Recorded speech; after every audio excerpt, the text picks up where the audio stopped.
All right, guys, we're live with another Lunch and Learn episode here at The Nerdy Christian, your place for all things culture and media, Christian theology and faith and Bible, and geopolitics, world affairs, intellectualism, philosophy, all that kind of fun stuff, right? History, and the intersections of all three of those things, right? So this is another Lunch and Learn episode where we take a look at a video from YouTube and provide intermittent commentary and critique and feedback with positive response when relevant, and maybe like some counter or critical responses also when relevant. So let's go ahead and dive in. Today's episode, we're going to be listening to an episode from the UnHerd podcast YouTube channel. I don't know, but they have guests come and like talk about interesting currently relevant things, and one thing they had recently was they had Alex O'Connor, the Cosmic Skeptic, and two Christian I don't know if you'd say influencers or what, but had them come and talk about Christianity, and specifically whether revival is happening right now in the West. So I found it really interesting and wanted to walk through this with you guys and see what you guys think. So let's go ahead and jump in. All right. Liz, you're also living in this world of talking to people, I suppose, in the avant-garde of the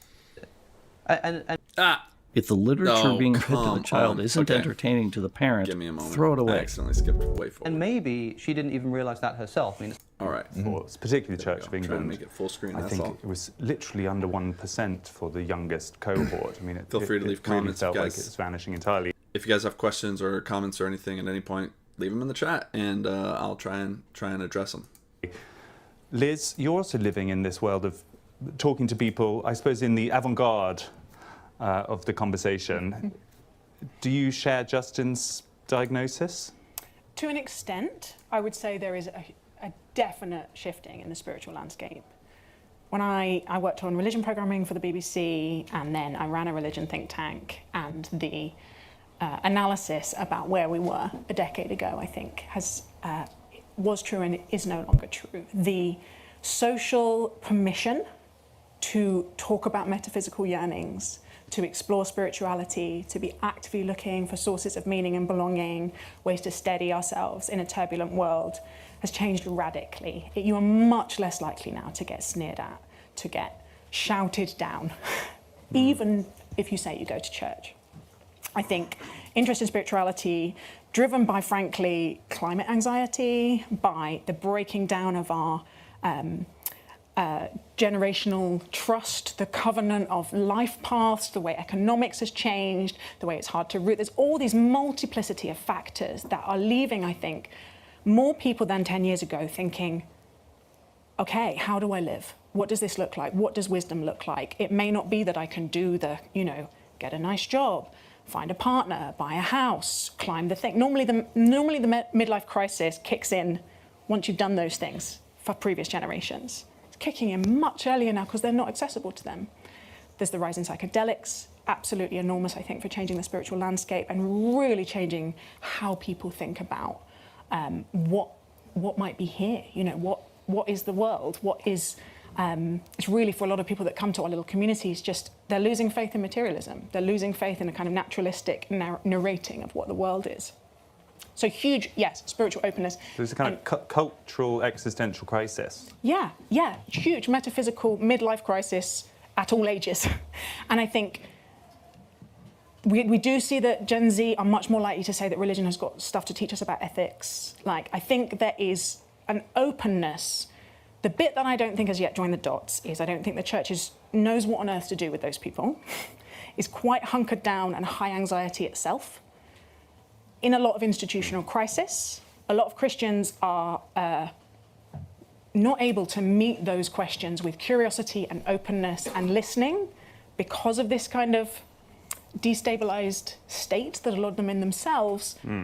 And I think there is this huge values gap over sexuality, absolutely enormous. And we see that driving a lot of the institutional pain and conflict at the moment. And for most of the people that are coming to this sense of, okay, maybe what I'm looking for is less of an individualized spiritual path and more of the like whisper it old school religion, jumping that gap, becoming part of an institution that might hold a radically different view on sexuality from yourself, is a really big question mark. So, Okay, just gonna pause because today I wanted to include Instagram on this just so you guys are aware of the Lunch and Learns I do over on YouTube. So every Wednesday at 12:30 Eastern time, we do these Lunch and Learn live streams where we watch a video that has some kind of educational value across whether it be geopolitics or information or Christian discipleship or just like world affairs, current cultural conversations and stuff, and then we provide commentary and feedback. And so this is that, and what she's saying here I think is a very apt. Now let's get to what she's saying. What she's saying, I think, is an apt description of the situation we find ourselves in, where there's almost two worlds of two parallel worlds for us to consider when we ask this question of, is revival happening? There's the church itself, which is in a period of both healthy and unhealthy just disruption and a little bit of division and chaos, and you have it happening in unhealthy ways, like the United Methodist Church now kind of splitting over sexuality, and I think the church itself, the institution, went the wrong direction on what they declared. But then you also have, I think, healthy expressions of people looking back at the roots of the Christian faith and looking back at why aren't we doing these things anymore? I really don't think we have this. I recently did on Instagram, I did a video on the Eucharist and how it's more than just symbolic. If you look at the church practice and history and understanding of the Eucharist for over 1,500 years, it wasn't really until very modern times that we came to understand it as merely symbolic or merely participating in communion as a moment to remember what Jesus did for us. It's way more than that in church history, right? And so at the same time, so in the church, there's these two directions of disruption and chaos, but I think we'll emerge as a healthier church from it ultimately.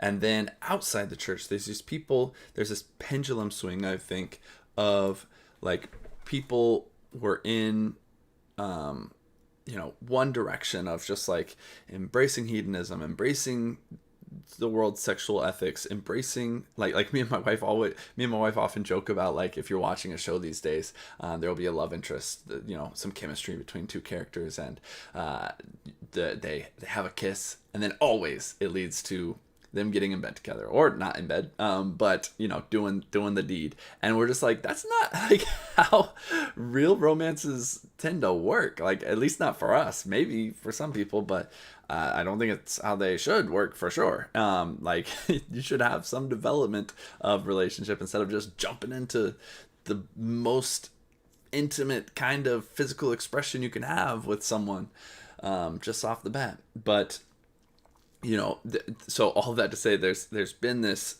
embrace for 20-ish years of just everything in a very different direction from Christianity, and I think we're seeing that pendulum shift back, where people realize this is empty, this is not fulfilling me, this is not providing what I thought it would. And I think it's beginning in large part with the kind of re-exploration of spirituality, this understanding that it can't just all be material. There has to be something more than the material world and reality. But also that paired with, I think that's the start, but ultimately that leads people to consideration of Christianity. Maybe it really was true.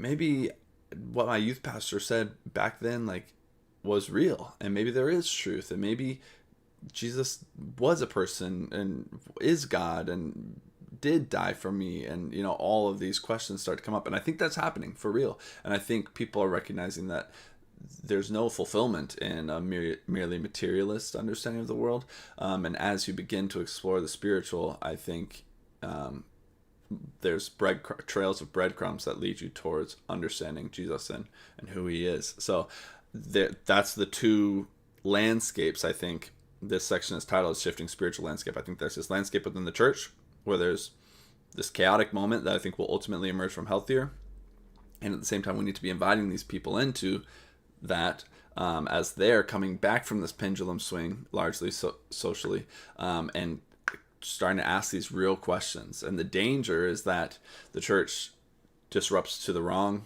direction largely, and simultaneously those on this pendulum swing into religion embrace this unchristian, non-Christian, false gospel of religious expression absent of Christ, which really leaves them no better off than the Pharisees were, who were the ones who killed Jesus himself. But we'll go ahead and continue.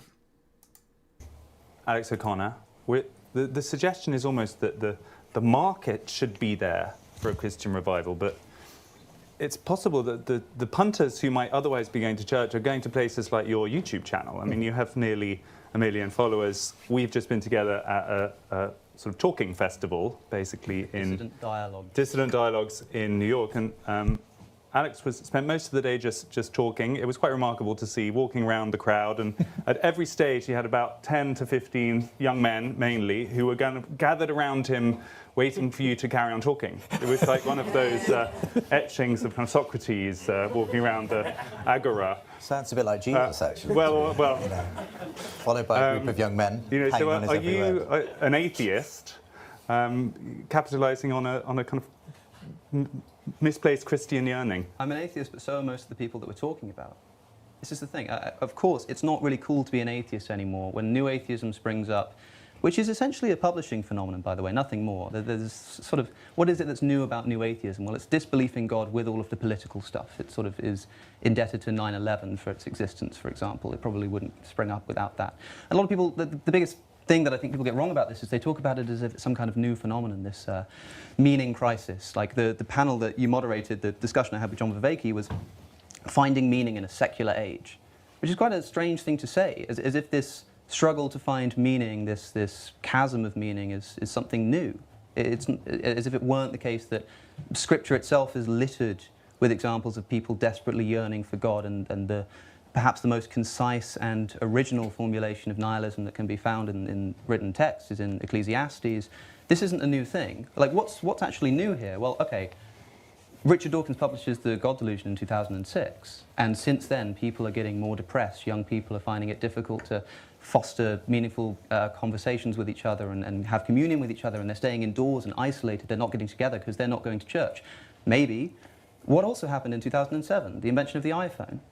We have all these conversations about finding meaning in a secular age. What about finding meaning in the technological age? No, that would be a weird event to put on, but I think we're probably far more depressed and nihilistic because of that, because of social media addiction, because of being confronted daily by thousands of people with completely conflicting worldviews that make you think, well, of course I can't be right about this. You can go to church now, but when you go to church, you realize that when you come home, you're going to listen to people halfway across the world who've just been to their equivalent of church and been taught something totally different. Being confronted with that on a daily basis probably has something to do with our inability to believe in God. So we talk about figures like Douglas Murray, like Tom Holland, like Jordan Peterson. These are people that you talk about in your book, Justin. None of these people will explicitly say that they believe in God, you know? And those that do, like Ayaan Hirsi Ali, have said explicitly that the reason they do so is because you were there as well at the event that where Ayaan just spoke to Richard Dawkins, and she gave a very moving account. It was almost comical the way that she sort of talks about her incredible story of depression and suicidality and manages to crawl out of it by praying. And then Richard Dawkins has to go, yes, but do you believe in the virgin birth? Like, you know, that's the important thing. Like, that was tough to pretty respond strange. to. But Ayaan said, I choose to believe it. She said, I'm so moved by the personal aspect that I just choose to believe that what they're saying is true. A lot of people tell me that I have a God-shaped hole. It seems to me that maybe Ayaan has a hole-shaped God, right? Like, it's no surprise to me that this is what's happening. Of course people are going to be sort of like depressed and nihilistic for a while after something like the technological revolution. Maybe also new atheism is partly responsible for that. I mean, for a while it's kind of cool, you know? Oh, there's no meaning, it's all just molecules and motions. Like, do you perceive your mother with that worldview? Do you observe, though, the same thing that these guys have been talking about? That, I mean, rather than, we can have a discussion about new atheism, but what about the past few years? You said it's no longer cool to be so atheist, and I noticed when we did our panel at that same conversation, you quoted from C.S. Lewis' Surprised by Joy, which surprised your atheist fan base that were out there in the audience to see you. You know, regardless of the kind of deep truths of it, do you observe at least as a kind of cultural phenomenon that religion is in?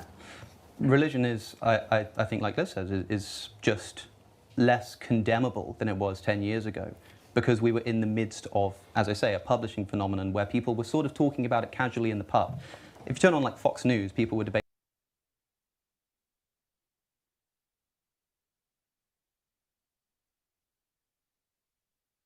Gosh dang it, I realized I was muted. Gonna pause it right there and address his point there about, like, before we get to religion being less condemnable. I think he's very right that many people who are starting to embrace religion or Christianity are not embracing Christianity as the person of Jesus Christ.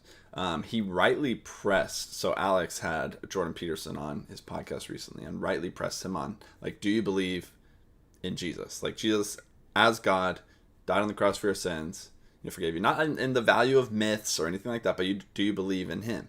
And he pushed him, and he kind of, he scored a point on, like, what you're positing is Gnosticism, which was declared as a heresy by, like, if you say, like, that these are all good stories that have value, but you don't believe in the physical reality of it, that's Gnosticism. Essentially, it's a modern reinvention of Gnosticism, which was declared a heresy very early in the church, that it's all spiritual, the physical doesn't matter, it's just about the intangible spiritual realities behind it all.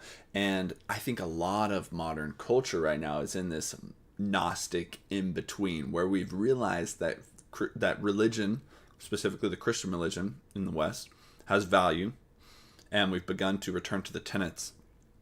But if we don't embrace the very real person of Jesus, then it doesn't matter. And that's so important. And if you're going to be talking to Alex O'Connor about this, like, he's going to push you on that, because that's what Christianity is. Christianity is the belief that Jesus was born, virgin birth, was the son of God, born, equally God, equally human, but absent a sin nature, and that he lived a perfect life without sin, and that he died an unjust death on the cross that he did not deserve, that any of us would have deserved in his place, and in doing so that he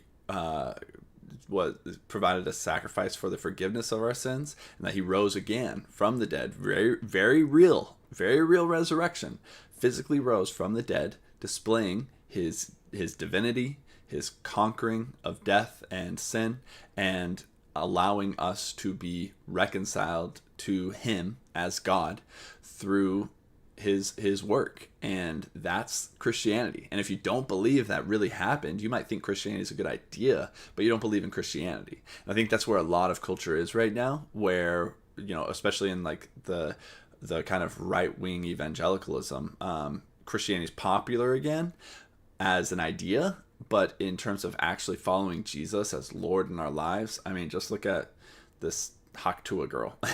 Just the stuff about all that. Like, there's a resurgence and emerging of religious culture with this Americanized right culture, where it can be entirely hedonist and absent of the morality of God and the ways of God.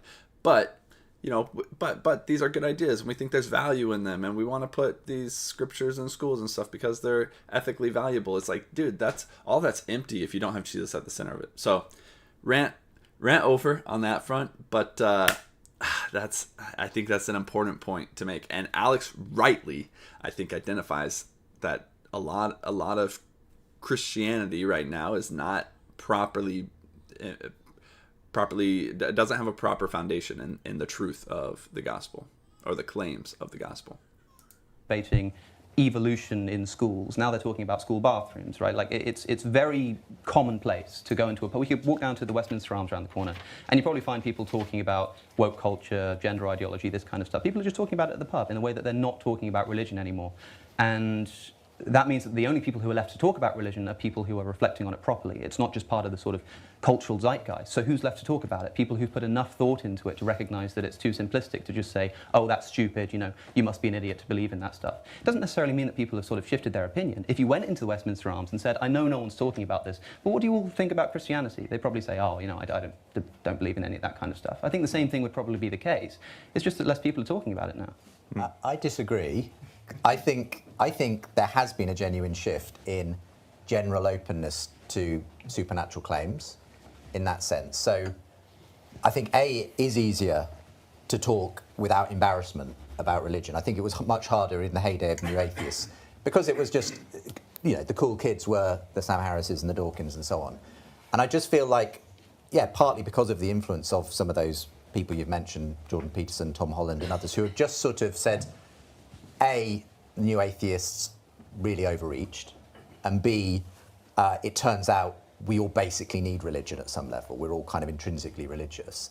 And C, it turns out, despite everything the New Atheists said, Christianity's done an awful lot of good for us, and they've just kind of helped to remind people of sort of some of the fundamental things that Christianity gave the West. And I just think that has actually had quite a significant impact, because these are people with very large platforms. And I think you do get a trickle down, even into the pub, of people saying, oh, I just listened to Joe Rogan say it's about time we had Jesus back, or whatever. Now, it's not necessarily high-level intellectual thesis, but it's just a change in the way people are willing to talk about things. And even Ayaan Hirsi Ali, I think, her saying, I just choose to believe it now. I don't think that's her surrendering her intellectual faculties. I think it's her saying, I've discovered something that does not compete with my intellectual, faculties, but it comes in alongside it, and I realise that it doesn't have to be this either or any longer. I mean, in Ayaan. And I think on that point, like that's what faith is. Like you take a step of faith, a decision of God, I'm going to trust that this is true and believe in you and declare you as Lord over my life. Not necessarily with absolute confidence. It's a decision. She chooses to believe. And all of us are faced with that. And I think if we wait to convert to Christianity, to declare Jesus as Lord over our lives until we have absolute certainty, he may provide that for us. And I can say from personal experience, he did provide that for me. And that's just a grace from him for me that I'm grateful for. But there's no guarantee that you can ever have that certainty over anything in life. And so I do say,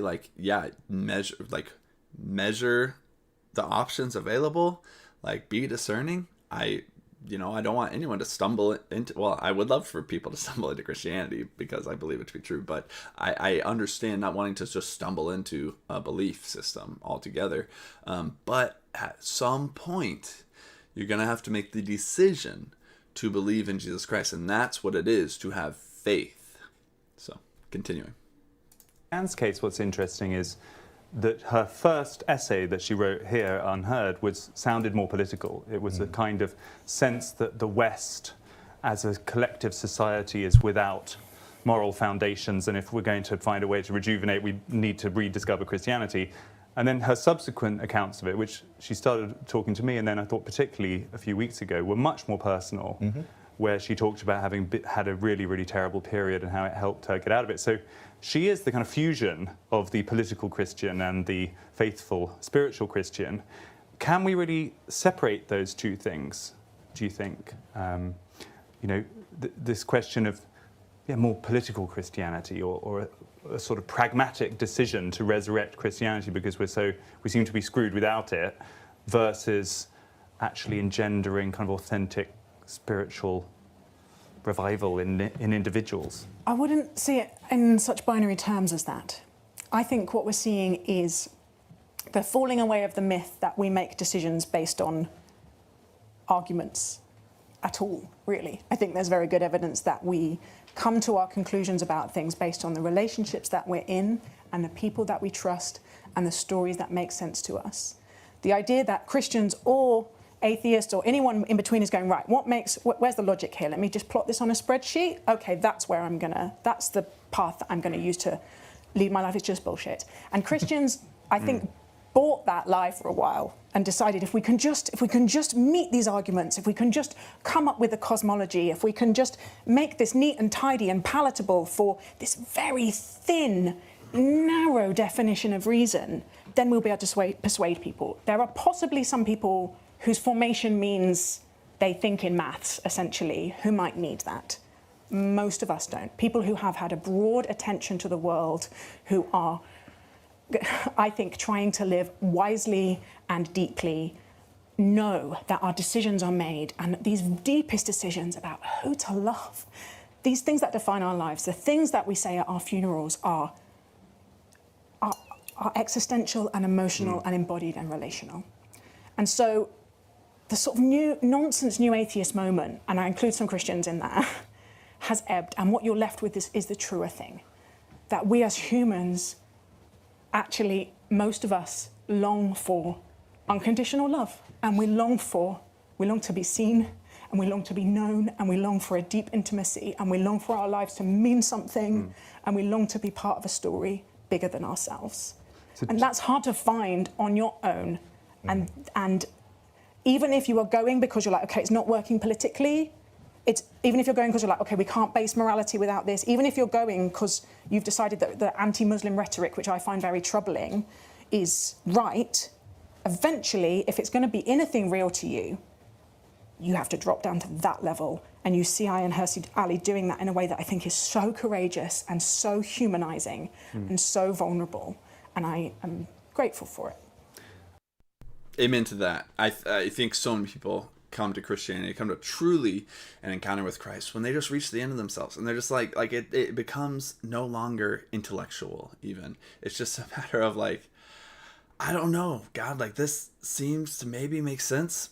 I don't know for certain, but like I can't see like Peter. So Jesus, when he said, I think this is in John 6, when he said like, I was literally just made a video about this the other day. Well, part of John 6, so I should know this freshly. But then the other day being yesterday. But, Jesus said, you have to eat my flesh and drink my blood, basically to enter the kingdom of heaven, to inherit eternal life. And crowds walked away, right? Like, this guy's psycho. And you can't really blame him. But they, thousands of people were following him and thousands just leave. And there's the disciples there left with him, and Jesus is like, well, are you going to go also? And Peter says, to where would we go, Lord?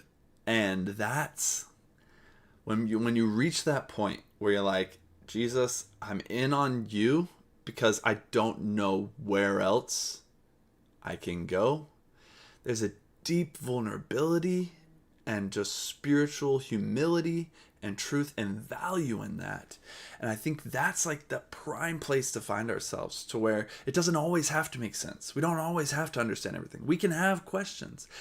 There can be things that are really tough to make sense of or work through, or, just things that we won't understand in this life. But Jesus, I know you have the words of life, and I know you're God, and so I'm going to follow you. Like that's what it comes down to, and there's a beauty in that. And I think that's where a lot of people are getting to, and where we, as those of us who are in the church, should be doing the work to help people work through that. Like, you don't have to buy into the eternal, like the doctrine of eternal conscious torment to become a Christian. There's annihilationism. There technically is Christian universalism. I don't subscribe to it, but we try to bring people into Christianity with this package of like, well, you have to believe this doctrine, this doctrine, this doctrine, this doctrine, that are non-salvific, all these different doctrines. Young earth creationism, old earth creationism, like, no, you can't, you got to believe the earth is literally 6,000 years old to become a Christian. Like, there's all these things we package into this that are not a part of that package. But allowing people to just come to the end of themselves, not necessarily have everything figured out, but know that Jesus is the way. That's what the church needs to be doing. It needs to be offering to them. It's like, all right, just choose Jesus, choose to walk with him as God and as your Savior. And then we'll figure everything else out from there. We'll figure out your sexuality. We'll figure out your understanding of science and religion. We'll figure out your understanding of like politics and faith. We'll figure out your understanding of the afterlife in light of Christianity. But first, follow Jesus as Lord and as God who has forgiven your sins and given you a way of reconciliation back to him through his sacrifice and resurrection. We'll figure it all out from there. That's what we need to be encouraging people towards. So, Alex, what Liz is almost talking about is a retreat of rationality, in effect. As a single organizing principle. What Liz is almost. Okay, I'm gonna let him repeat that. It's talking about is a retreat of rationality, in effect. It's, Whoa. as a kind of, as a sort of, as a single organising principle, it does feel. You were talking about the post 9/11 period.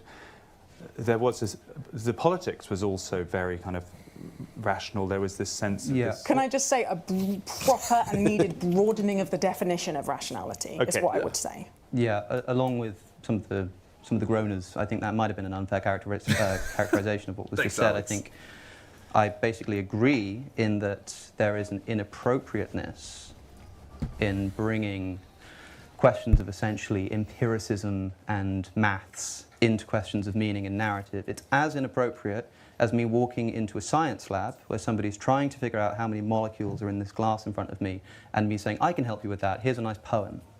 It would be ridiculous and ludicrous. And I think it's just as silly when somebody like UnHerd YouTube is telling the story of her life and about her relationship with God. And in Christianity, belief in God is not so much belief in an entity as relationship with a person, right? That's what it's supposed to be about. And I think it's just as inappropriate to walk into there and say, well, I can help you with that, here's some science. And that's where you end up with the Richard Dawkins and a sort of an inability to get anywhere in conversation. I mean, you were there, I don't know if you'll agree with this, and I'm sure it will be available soon, there are clips online. It was a wonderful conversation, but the thing that was wonderful about it was to see these two, not just two opinions, but two ways of approaching the world just come together and clash. And you basically get to decide, not necessarily who you think is right, but whose approach you prefer. And I do think I agree, the one thing I definitely agree with, is that this non-propositional, this narrative, this almost poetic approach to these questions is beginning to win out. That's what's definitely changing. The problem is that that doesn't give you the belief in God, always. I mean, for someone like Ayan, she's able to just sort of choose to believe it. And to be clear, I'm very happy for her. I'm envious of her. I wish I could do that for myself. I find myself unable. But one thing that's been not mentioned... You wish you could do... We'll get him there. We'll get him there. Someone needs to just like be working on this guy. Alex O'Connor, man, I'd love to have a conversation with this guy sometime. Maybe one day. What? Sorry. To just choose to believe this stuff. I think it'd be wonderful. So you would, if you would choose to be a Christian? Yeah, I think anybody who... at least the kind of Christianity that I understand, or the Christianity that I've sort of read through the person of Jesus, for example, I think anybody who says that they don't want it to be true, that they wouldn't worship that God even if he existed, that new atheist line, just doesn't know what they're talking about, or is talking about a different kind of Christianity or a different kind of God. An important thing... I love Alex's sincerity. Like, he's just being real and being honest, and I love his respect. A respectful disagreement and just his willingness to acknowledge the beauty of Christianity, even if he doesn't believe it to be true. Although I hope, one day it will be great to see him come to believe this to be true. The thing that I think hasn't been mentioned yet is that this is, well, I suppose you were just kind of mentioning it there, is the political dimension here. So much of this, like you say, Ayan's original article for UnHerd was a political essay. It was lambasting woke culture, Islamism, a few other things like China, Russia, this kind of stuff. It was a political essay. And I do think that a lot of this revival, if there is such a thing, is actually a political revival, a sort of protest against secular liberalism that people are beginning to see as failing. I mean, Ayan said to Richard Dawkins, atheism doesn't give you anything. This is the problem. It doesn't give you anything to live on. And Dawkins says, well, we have rational secular humanism, as if putting rational before what you find, aesthetically most pleasing. It turns it into an ethical theory. Ayan says, look, it's not working, Richard. It's obviously this isn't working for people. And Dawkins says, oh, we've just got to try harder, which I think is incredibly naive. I don't think it's doing the trick. So what else could he say at that point? Yeah. Without sort of having to say that he might be wrong about that, I suppose not much.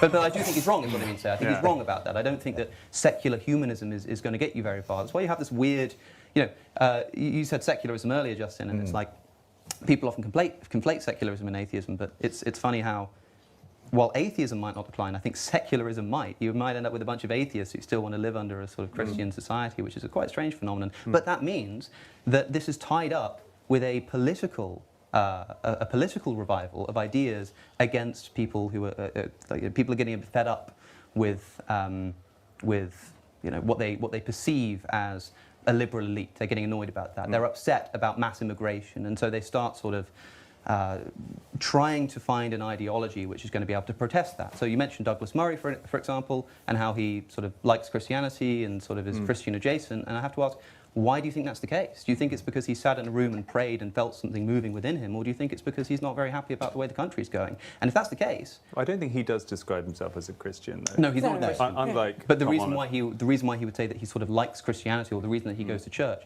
might be more of a cultural thing. And if that's the case, then that means that the revival that I think Justin is hypothesizing, but a lot of people, if at least secretly, are actually wishing for, they're hoping it happens, might not be a sort of meek and mild Christianity. It might be the kind of strong-armed political Christianity that, historically speaking, we've been right to be highly suspicious of and been right to criticize. I think we saw that with Ayan as well. She was much more forceful than maybe people might have expected. Liz? Yeah, I mean, there's lots in there that I want to pick up on, and I'm enjoying this very much, thank you. I think that we need to be careful of this. And again, I think it is a sort of Enlightenment heritage that we've picked up, or maybe just bad thinking that there's some sort of binary here. You believe, you don't believe. You're Christian, you're not a Christian. You want to be a Christian because you're nervous about all the Muslims, or you want to be a Christian because you've had a genuine metaphysical sense of an encounter with divine love. It's really messy. Like, it is all in there. I did not have a strong belief in God. I had a very strong ecstatic experience. I was a Christian. Then I, for reasons of, you know, for intellectual reasons, was like, oh, this doesn't make any sense. Became an atheist, tried, failed, and now back. And we see it all through the tradition. Like Pascal, who is famous for his wager, but is much more complicated than that, has this moment where he has this night of fire, and he's like, the God of Abraham, Isaac, and Jacob, not the God of the philosophers. Joy and love and like full-blown, out on the floor, ecstatic experience. The kind that people now only talk about if they're taking ayahuasca. A few years later, he's writing his Ponces and going, I can't believe it. Do I believe it? I want to believe it. If only there was more evidence. But there is some evidence. I'm like, woe is me, I don't know. But I think if I go to church, that will help me be becoming the kind of person I want to be. And so for me, some days I believe it, and this belief word, complex, philosophically. But some days I know in my knower. And some days I don't, but I want to immerse myself in this formation and these rituals and these rhythms and these communities which are much more likely to help me love my neighbor, deal with my ego, be braver and kinder and freer than I would be otherwise. And so I think it's oftentimes a very Christian myth that you have to, if you believe, you have to never doubt or never struggle or never wrestle. That's just like not it. Like the Christian life, you're gonna have these wrestles with God. I mean, that's the name Israel, right? Is wrestles with God. That's what it means. And so as a Christian, you're going to wrestle with God, and that's great. That's healthy. That's a part of walking with Him and figuring it out and coming to know Him better. And I think a lot of people deconstruct because they don't like deconstruct into apostasy, not in the way of like, you know, taking bits, re-examining pieces of their faith, but deconstruct into apostasy because they don't want to do that wrestling. Like it's uncomfortable, and they're just like, ugh, like I don't know if I believe this piece, so I'm just going to toss it all out. And I just like would encourage you not to do that. Wrestle with God. Feel free to. It's okay.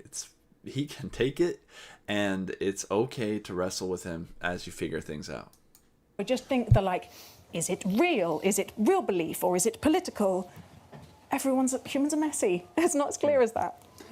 Justin, do you observe that as well? It's this, maybe when I said rationality in retreat, that was a kind of glib way of putting it, but actually a kind of rational dogmatism in retreat, or a sense that there's only one way to get to things. People are maybe more aware of multiple paths. I mean, my background is in what is technically called apologetics, which is the whole idea of rational intellectual defence of the Christian faith.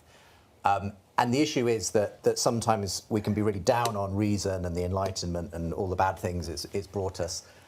When actually, I think actually at its best, you have the heart and the head come together, and there's no need to create a false dichotomy between reason and belief in the supernatural, because actually I think, for me, they're just intertwined. You can't necessarily separate them. So, you know, as much as I talk about the kind of cultural impact of spirituality and faith coming back on the scene, I actually think it's happening in lots of areas. I think, interestingly, even in science, there's far more openness among the scientific community now to the idea of some kind of a logos behind life, behind sort of a mind behind matter, that was very much a heresy under the kind of materialist, scientistic kind of form of new atheism. But now, lots of people being willing to talk about purpose and agency and something beyond.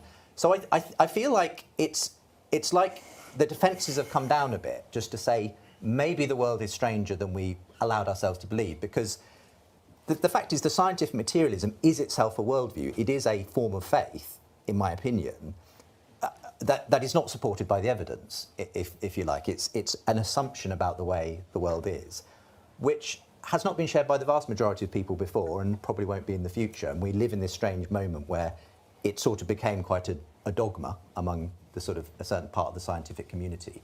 But I just think that, as Liz says, life is messier and more complex than that. We don't simply... It's only quite recently that we've begun to engage our rational faculties as only science can tell us what is true and what is false. And I think people are quickly working out that's not the way we actually understand anything in life. And very true. I'm going to speed this up a little bit just so we don't go too long. But science is amoral. Like, science is not a moral worldview. It's not going to inform necessarily, like, it's not going to shape you into a good person. It's not going to inform your values. Like, science can answer scientific questions, but it is not the measure, like it for other things. It's like trying to measure liquid with a yardstick. It's just not. That's not how you use that. That's not what it measures, right? So he's right on. Even science itself doesn't. You can't put it under that microscope. The fact we can do science, as many prize-winning physicists have said, is a bit of a miracle. There's something bigger going on. So I just think the whole thing is just coming back to a sense of equilibrium, almost. It's not that there's a big swing back to religion necessarily. It's just a kind of a swing back to common sense, almost. That life is more interesting than just scientific materialism. I'm going to take just a moment to make a practical announcement, which is that we're going to talk for about 10 more minutes, and then we're going to have a 15-minute break. I should have said this at the start. So if you're watching online, also put questions that you have in the comments. We will be picking out some of them, and I will definitely put them to the sofa after our 15-minute break. And then, of course, everyone else can join in at that point. As our kind of final... Get online in minutes. Web.com's AI builder makes it easy. Blah, blah, blah. Thing ads. Before we go to that break, what would each of you like to happen? What does the sort of good version of this look like? Because it's quite easy to get into these metaphysical conversations, but is it even plausible, do we think, that sort of the churches that are everywhere in our country will suddenly start being full again, and that we will reverse or go forward into being a kind of active Christian society in the way... I mean, this is being recorded from the UK. That's largely already happened. The churches did go from being full, like, they're not largely. They're maybe the trend is reversing in a different direction now, but the UK and most of Europe is largely post-Christian. That some people think is let's actually try to be sort of practical. What could happen, and what would you like to happen? I think what's already happening in terms of this abandonment of the propositional in favour of the narrative is probably a good thing. I'm happy to see it. I like it. I don't know if this is going to lead to Christianity. Definitely leaves more room for Christianity, because Christianity works much better as a story than it does as a scientific hypothesis. And I don't mean that as an insult. It's obviously not supposed to be. There are no syllogisms in the Bible. There's no premise one, premise two. Pascal says in the Pensées that he will never forgive Descartes. He says, I can never forgive Descartes, because Descartes sort of introduces God in chapter 2 to establish his metaphysics, and then has no more need for him, just sort of gets rid of him and gets on with his business. This idea that God is some kind of analytical tool to prop up your worldview is inappropriate, and that's probably right. At least that's what Christianity is supposed to be. When we were in Brooklyn, I talked about this idea I had in my head. You'll have already heard this, Freddie, of somebody about to throw themselves off a bridge, feeling very down, very suicidal, about to throw themselves off a bridge, and somebody comes upon them and says, "Hey, what are you doing? Like, don't jump." And the man said, "I'm just so hopeless. I've lost all hope in life." And he says, "Well, don't you have friends? Don't you have family?" And the man says, "Yeah, no, I suppose I do." And he says, "Well, have you ever thought about God?" And he says, "Well, sometimes I think God might be listening." And he says, "Well, that's worth pursuing, And then he shares his own experience about trying to find faith and meaning. And then he tells him a poem that begins to move the man. And finally, the man is feeling a lot better about himself and thinks, okay, maybe this is all worth it after all. And he goes to sort of climb back over. And then suddenly he remembers that the the modal ontological argument fails because of modal fatalism and throws themselves off the bridge. Right? It's ludicrous. Nobody thinks like this. That's not the way that people actually approach things that are meaningful in their lives. And what we're talking about here is meaning, is just that. And so, like I say, it's inappropriate to sort of mathematize that. What Justin said a moment ago, I think, can be summed up in saying that this materialism, essentially, has gone from being a methodological assumption of science to being an ontological assumption of a worldview. It's not just we're going to assume materialism and see what we can do, we're going to actually think that that's how the world is. And the mistake that makes, this is crucial to me, is thinking that scientific laws somehow explain the universe instead of just describing them. It would be as though we discovered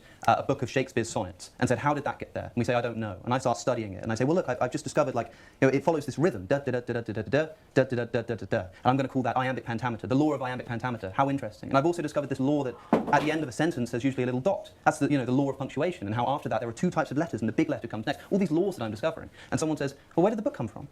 And you say, well, I mean, I don't know, we haven't answered that yet, but look at how much progress we've made in uncovering the laws of literacy. Surely one day this will come to explain the origins of the literary laws themselves and the origin of the book. It's a category error, it's a total mistake. Those questions are not probably fit for scientific that could almost come from a Christian trying to put science in its box. We've chosen a very... That was a very good explanation of the false dichotomy of science and religion. Well done, Alex. Giving atheist on this. An atheist who practically sounds like he believes in God at this point. I've got to ask, do you feel like there is any chance if we get you back in 10 years' time, you'd have a different answer to that question? God willing.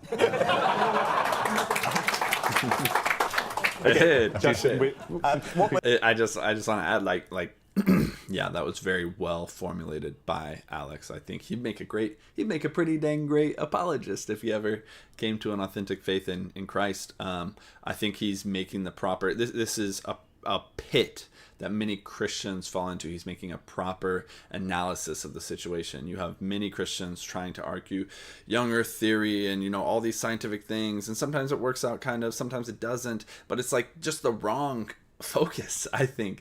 Those questions of these questions of Christian science aren't going to answer the questions people have relevant to Christianity, relevant to meaning, relevant to the need for forgiveness through Jesus Christ, the Jesus's answer to brokenness, Jesus's victory over death, right? Science can't answer those, whether Christian or secular. And so when we in the evangelical church, we spent so much time fighting around the wrong questions, and I think Alex is spot on here, and it's a lesson and a note that we should take heed of, because these questions are being asked, the real spiritual theological questions are being asked, and we need to actually take the majority of our time and our emphasis answering those. Well, so, as we're all quoting Pascal, one of my favourite lines is, make good men wish that religion were true, and then show them that it is. And the point of that being, we start with the narrative, the imaginative. We speak to people's deepest longings and desires. That's where the action is. And then, once you maybe have shown people how they would like the world to be, then might come that logical bit of saying, well, as it turns out, there is this person, Jesus Christ, and there might be some good philosophical evidence for God. And the problem is we've so often put those back to front by kind of playing to the New Atheist playbook of saying, you have to show me all the evidence. And we've kind of walked into that trap and said, OK, we'll play it all on your terms. And I think what I'm glad to see in some of these conversations that are happening in the public sphere is people are saying, no, let's do that when it's important. But let's talk about the way we actually encounter reality, which is through story, meaning, and everything else, and not see that as some kind of subpar version of reality, because that is actually the reality we all experience. And so for me, I don't even need to talk because they're making my points for me. I could have just been quiet and he would have said basically what I was saying.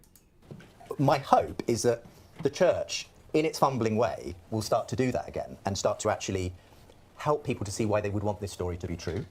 That will probably mean, exactly as Elizabeth says, help losing some of our anxiety and just kind of being that place that I think Jesus was a perfect example of kind of saying, anyone can come with your questions, with your doubts, with your scientific materialism or your New Age beliefs.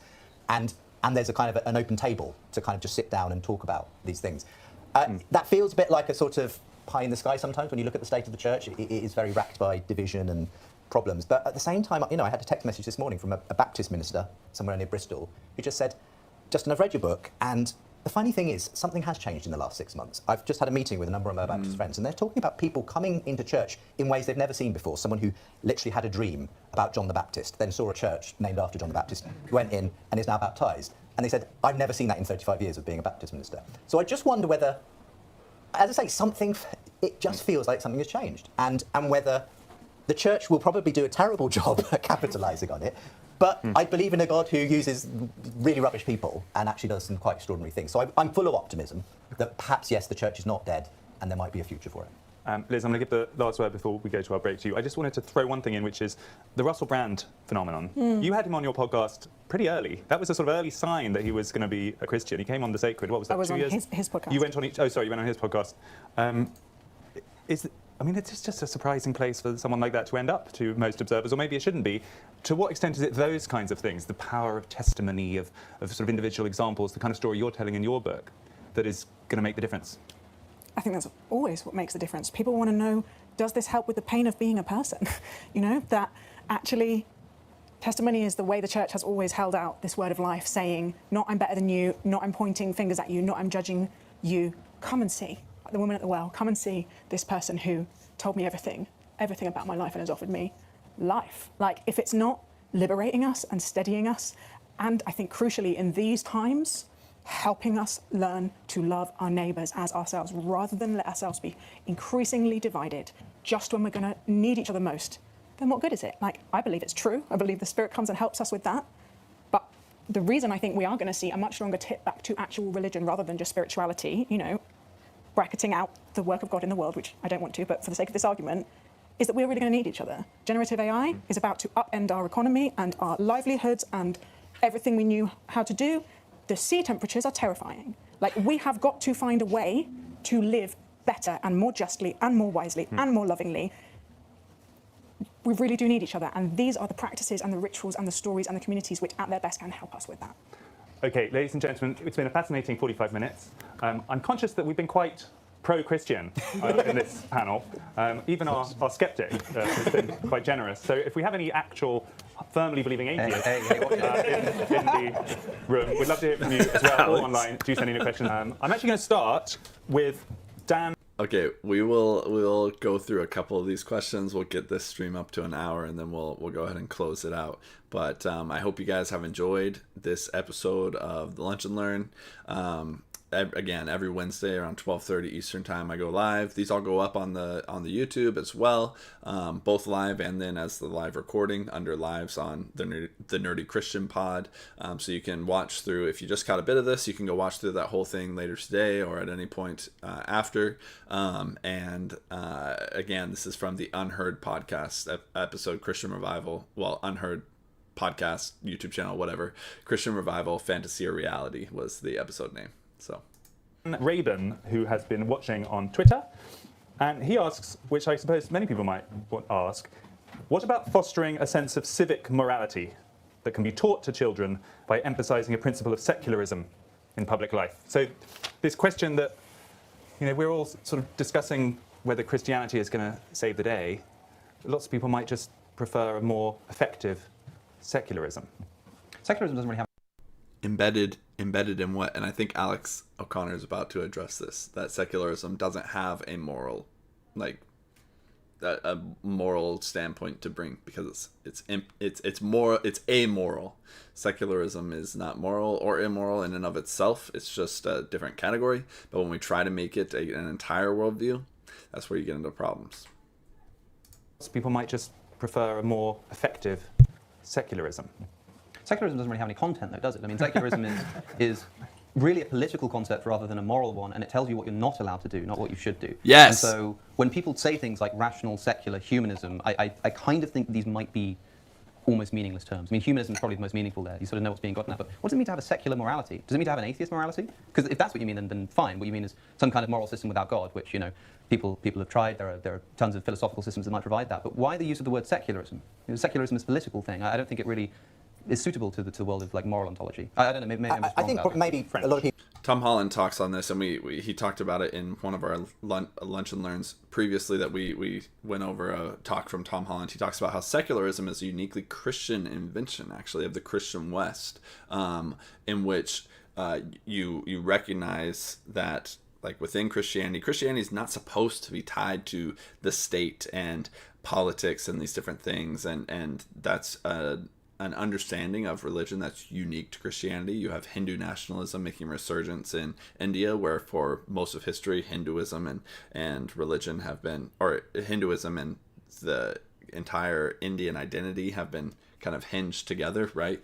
And it's only in the West that you have this development of understanding of, like, Christianity is, holds the answers to this category of questions, and politics maybe should be informed by our Christianity, but also Western liberalism, used in the sense not of like modern political leftism, but classical liberalism posits that states should be secular. They should be a-religious. They should not fall into a category of religion, so that all people of all religions might be able to equally participate in them, right? Which is one of the problems with Christian nationalism, is it tosses that aside. But I'm not getting into that too much in depth right now. But just to say that Alex is right on point with that, where secularism isn't, you can't have a secular moral view, because secularism is not about morals, really. So it would just use it to mean non-religious, and I took from that question simply, surely we can just instill some kind of civic values and so on without having to specifically ground it in Christianity or anything else. I mean, it's interesting, coming back yet again to UnHerd, that when she wrote that viral article for UnHerd, one of the people who responded was Steven Pinker, and he basically said the same thing. He said, oh, come on, Ian, you can just be a good, rational, secular humanist and have all these lovely values you're looking for. And I think he completely missed the point, which was there in the article, which is she doesn't believe you can do that, because she has very much been converted by the Tom Holland thesis that anything that we hold as these civic, secular virtues and values come from Christianity ultimately. They didn't come out of the ether, they didn't come from science and reason and the Enlightenment. They came from a much more ancient source. Which can't be true. Well, this is where we may have at least some level of disagreement. I need to say something atheist here. And even if this isn't quite atheist, this is the big sticking point that I have in these conversations. I'm always very, very friendly and open to the ideas that are being discussed, until somebody likes to say that, Western civilization characterized by freedom of speech, freedom of religion, freedom of association, characterized by a capitalist economy, characterized and celebrated for its abolition of slavery and its modern social justice movements, the rights of women, the rights of homosexuals. And we're told that these come from an essentially Christian basis, as if these things do not run completely anathema, each one of them, to what's actually written in the Christian scripture. You can't be talking about what's written in the scripture. You can't say that Paul writes that he suffers not a woman to teach and also usurp authority over a man, rather she should remain silent, for Adam was formed first, then Eve. Or that he writes that it's disgraceful for a woman to speak in church and she should go home and ask her husband if she has a question, which Paul probably didn't actually write, but that's just another problem with Christianity, that ended up in the New Testament canon. But okay, there is a theory that Paul didn't write that verse in 1 Corinthians that he references, which is the latter. I believe it was 1 Corinthians. It might be 2 Corinthians. I might be getting it mixed up. That's actually something I'm reading on right now. Can't say for certain if it is or is not accurate. I made video content about the passage he's speaking to in 1 Timothy at first, and if I'm remembering correctly what he just said, and that also has a unique context. So there are Christian. I'm not going to dive into those things right now, but I just want to tell you that there are valid Christian answers and responses to those objections. And then turn around and say, oh, but the social justice movement, the women's rights, this is all sort of essentially Christian in essence. Because it's also notable that that women in Christianity are the first witnesses to Jesus's resurrection, when in that time a woman's testimony would not have even been allowed in a court of law. So there are prophetesses. All of Philip's daughters were prophetesses, actually. And there are other prophetesses throughout the New Testament and even in the Old Testament. There are ways in which the Christianity itself is distinctly kind of feminist for its time in the scriptures. Now, many of the early church fathers had very problematic takes on women. Some very, if you actually Google early fathers takes on women, there are some things that are very problematic. It's very clear that culture took over a lot of the way the church understood and treated women very quickly within 300 years or less. But in the Bible itself, there's a lot of unique elevation of women that stands out significantly from the patriarchal environments of the day. So just to push back on him, like there's similar things to say about slavery, with Paul saying if you have an opportunity for freedom, you should take it. Similar objections to most things, like some scripture can be used in certain contexts to oppress or to push for wrong, but also there are valid alternatives to those takes. No, this seems to run anathema to what Paul is saying. The Old Testament giving explicit, not just instructions, but permission as well on exactly how to own and buy slaves, sometimes implicitly at least, as sexual slaves, and then say that the abolitionist movement was essentially Christian in origin, as if Christianity was screaming out in its ethics for the abolition of slavery, and it just took people like over 1,000 years to work that out, and during those 1,000 years referring explicitly to the Bible in order to justify slavery, and it just so happens to coincide with the Enlightenment that people realize that that's what God was sort of going after all along. This is where I wish I could just like be in the room, because Gregory of Nyssa, I don't know, Nyssa, however you pronounce that, he had condemned slavery based on the scriptures within 300 years or so of Jesus. So like it wasn't over 1,000 years. The Christian abolitionist movement was very early. Christianity or Christian nations within the European West, or nations rather led by Christians, abolished slavery, at least of Christians, of fellow Christians in their nations, very early on, in the hundreds. I believe in I think it was Denmark, abolished it in the 900s or 800s. And you generally see that the transatlantic slave trade actually was a fresh resurgence of the practice of slavery in the West. There was sort of an ebb and flow to where slavery was largely not practiced in much of the West in a certain period of time. Then it was very practiced. Then it was kind of exported to the Americas after a very brief period of time. And then we had the final abolition that led to modern understandings. But still, Christians led the abolitionist movement both before that period and after that period. And it was not people of any other religion. Arab states actually had slavery until like the 1960s, I think, some of them. So that's where I would push back, and I think it's important for people to be aware of their church history. And I would love to talk to him about church history and the long history of Christian abolitionism. It goes way beyond the 17 and 1800s. No, I think it's kind of, as I've said before, it's not just wrong, but also potentially offensive, at least, to the people who've established these kinds of moral improvements against the very kind of religious authoritarianism that we're now being told is responsible for those ideas in the first place.